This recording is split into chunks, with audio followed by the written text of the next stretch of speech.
La voie de l'espérance. Cours de Bible. Les sentiers de la foi, leçon 7. La justification par la foi. Avec cette leçon, nous entrons au cœur des grandes vérités bibliques. Elle nous montre à la fois de quelle manière Dieu présente le salut à l'homme et ce que l'homme doit faire pour se l'approprier. Il y a la part de Dieu et aussi celle de l'homme, les deux se complétant réciproquement. Dieu seul peut sauver l'homme. Nous savons déjà que Dieu a aimé l'homme jusqu'à donner son Fils unique pour le sauver, Jean 3, 16, et qu'en se livrant, il a exécuté un dessein éternel conçu dès avant la création du monde, Éphésiens 3, 11. L'homme est asservi à une double misère, il est coupable devant Dieu et sujet à une condamnation irrémédiable, il est incapable de s'affranchir du péché qui habite et règne en lui. Ne pouvant se libérer lui-même de sa triste condition, il ne peut espérer le salut que de Dieu. C'est moi qui suis l'Éternel et en dehors de moi il n'y a point de sauveur, et Ésaïe 41, 11. C'est par son Fils Jésus, nom qui veut dire sauveur, que Dieu veut sauver l'homme et comme l'a dit l'apôtre Pierre, Acte 4, 12, il n'y a de salut en aucun autre car il n'y a sous le ciel aucun autre nom qui a été donné parmi les hommes par lequel nous devrions être sauvés. Question, en qui seul l'homme peut-il trouver le salut? Nécessité de la repentance. Pour entendre la voix de Dieu, il faut que l'homme sente le besoin d'être sauvé. Le jour de la Pentecôte, des milliers de gens assemblés sur une des places de Jérusalem, après avoir entendu le discours de Pierre, éprouvaient ce besoin et demandèrent aux apôtres, hommes frères, que ferons-nous? Acte 2, 37, 38. Le geôlier de Philippe était poussé du même sentiment quand il se jeta aux pieds de Paul et de Silas en s'écriant, « Que faut-il que je fasse pour être sauvé ?» Acte 16, 30.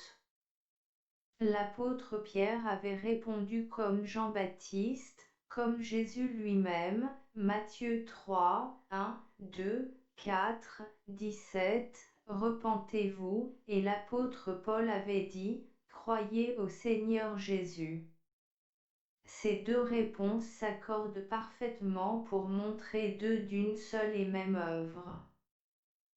Pour avoir le désir d'être sauvé, l'homme doit être convaincu que son cœur est incurablement mauvais, Jérémie 17, 9, qu'il est un enfant de colère, étranger à la vie de Dieu, Éphésiens 2, 3, 4, 18, 1 Corinthiens 2, 14, qu'il est égaré dans les ténèbres, Romains 1, 21, et qu'il lui est impossible de se libérer s'il est réduit à ses propres forces.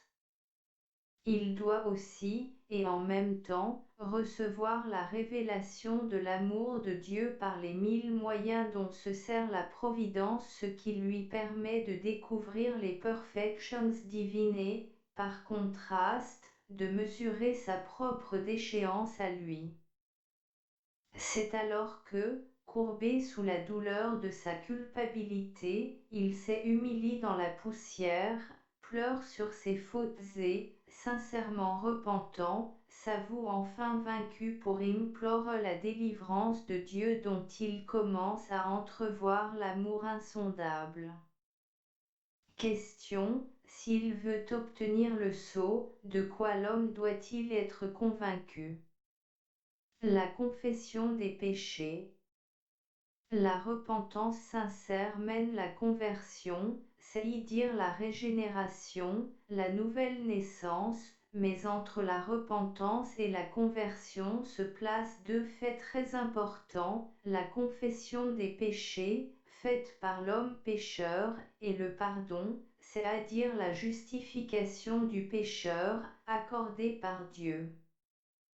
Pour être délivré de son sentiment de culpabilité et d'esclavage, le pécheur doit tenter une démarche pénible, il doit prendre l'initiative de s'humilier, de s'accuser devant Dieu et de confesser ses péchés, s'écriant comme le publicain de la parabole, « Ô Dieu, sois apaisé envers moi, qui suis un pécheur. » Luc 18, 13.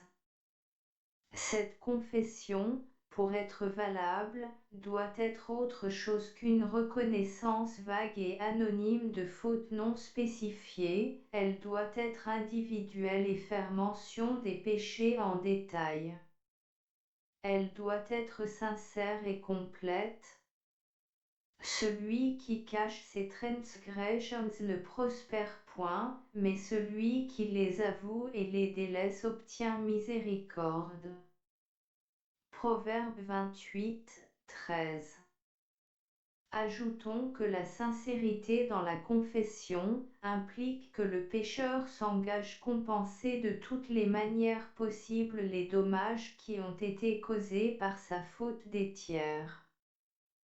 Si tout péché est d'abord une offense Dieu et, de ce fait, doit être confessé Dieu, la faute commise l'égard du prochain doit aussi être confessée celui-ci et, autant que possible, être réparé. Cela comporte parfois des démarches pénibles, mais qui procurent celui qui s'y décide d'inestimables satisfactions. Disons enfin que les Saintes Écritures ignorent la confession auriculaire et que celle-ci s'est introduite au XIIIe seulement, sanctionnée pour la première fois dans l'Église par le canon XXI du Concile de la Trentaine en 1215. Question A. Dans quel esprit doit-il confesser ses péchés? Question B. Comment doit-il se comporter à l'égard du prochain qu'il a laissé? Le pardon de Dieu. Par une confession sincère, le pécheur obtient pardon de Dieu. La dette est remise au débiteur, qui est insolvable.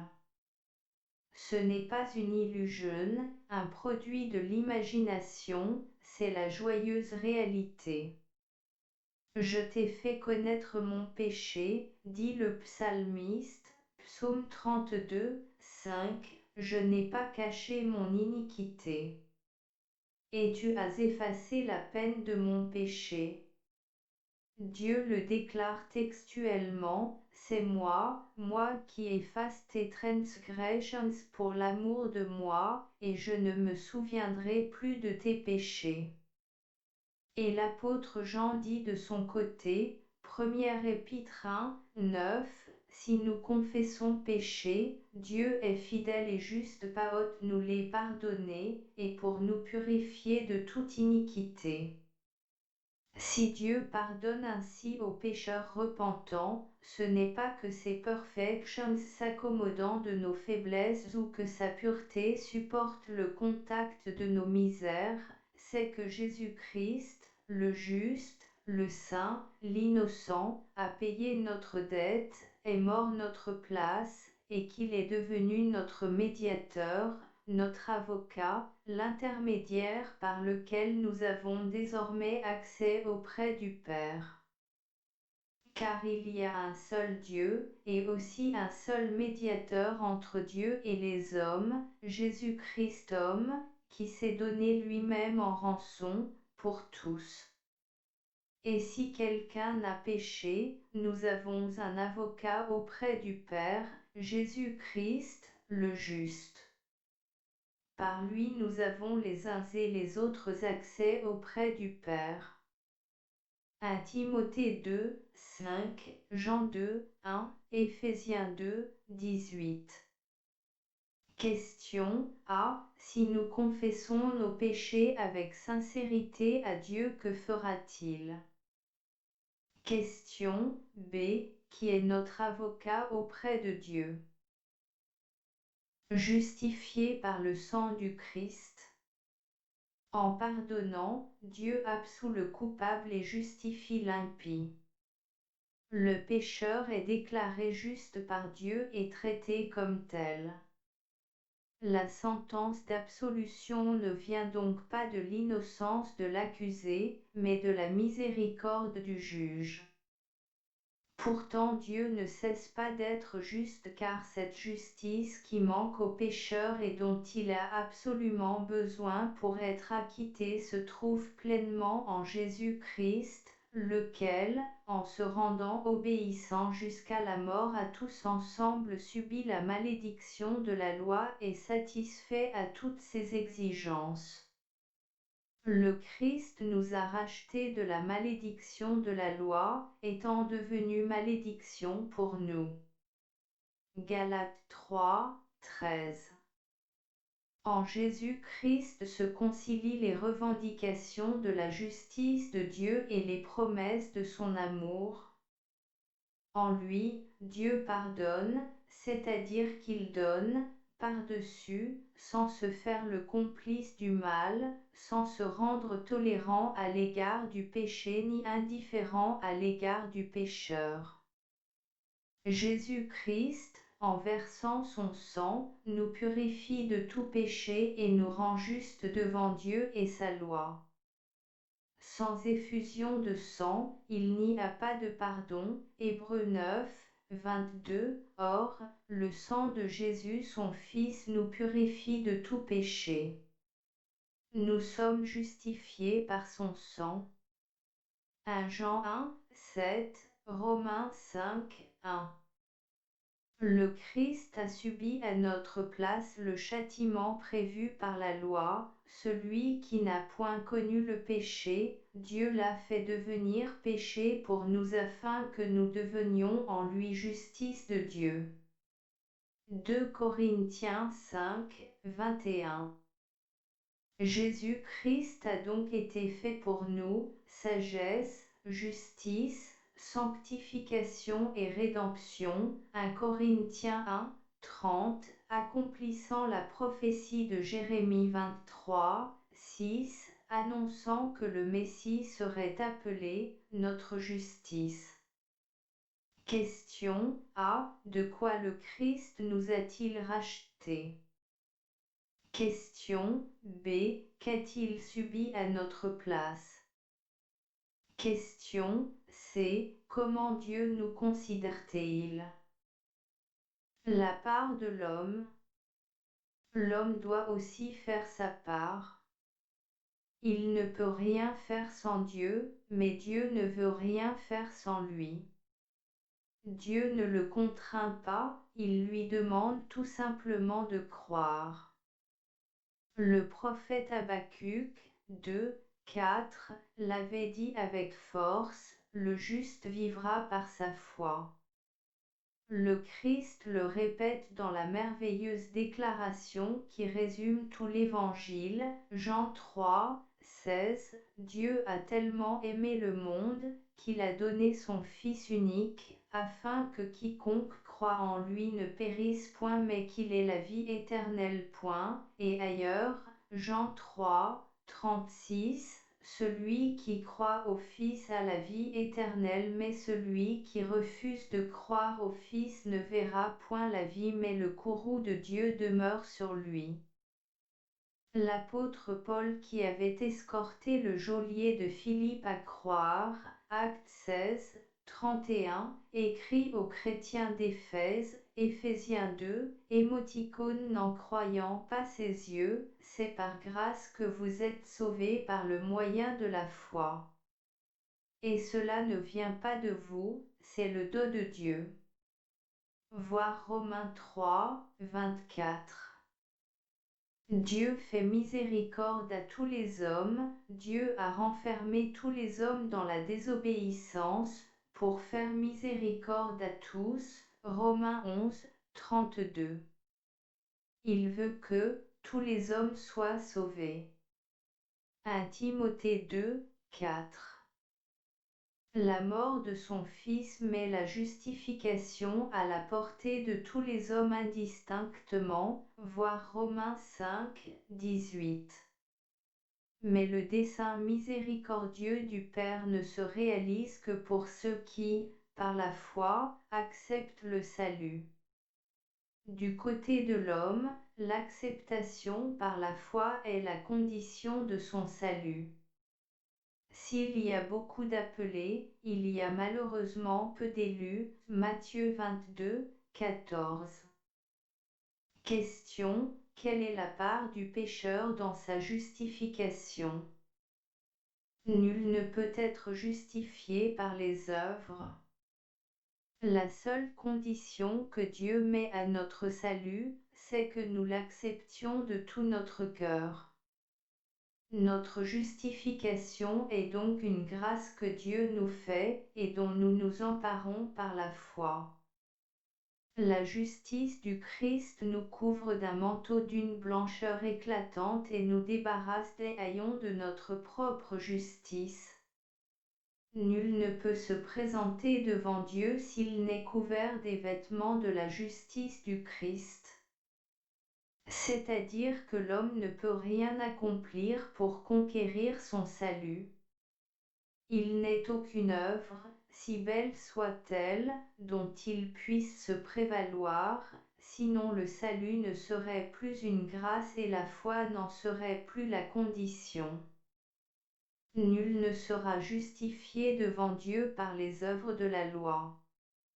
Ce n'est pas par les œuvres de la loi que l'homme est justifié, mais par la foi en Jésus-Christ. Romains 3:20, Galates 2, 16, Philippiens 3, 9.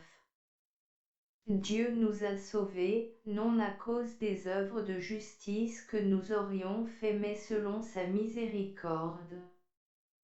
Titre 3, 5. La justification du pécheur n'est donc pas la conséquence de ses mérites, la récompense de ses œuvres ou ses mortifications. Quoi qu'il fasse, il est condamné à mort, mais une grâce que Dieu lui fait, un don gratuit qu'il lui offre et que les seuls mérites du Christ lui ont acquis. Pour être déclaré juste devant Dieu, le pécheur doit s'approprier par la foi l'œuvre rédemptrice du Christ. Question: où le pécheur ne doit-il pas chercher son salut? La foi imputée à justice. Dès que nous acceptons le salut, nous sommes regardés par Dieu comme justes à cause de notre foi. Notre foi est imputée à justice, c'est-à-dire comptée comme justice.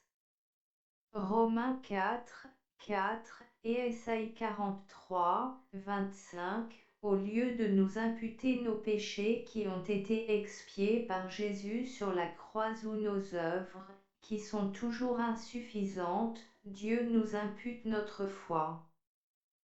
L'exemple d'Abraham explique ce fait. Sa foi implicite en Dieu lui fut comptée comme justice, il s'appropria par la foi l'œuvre rédemptrice du Christ. Abraham crut à Dieu, et cela lui fut imputé à justice. Romains 4, 3, Galates 3, 6. On sait qu'Abraham obéit à Dieu.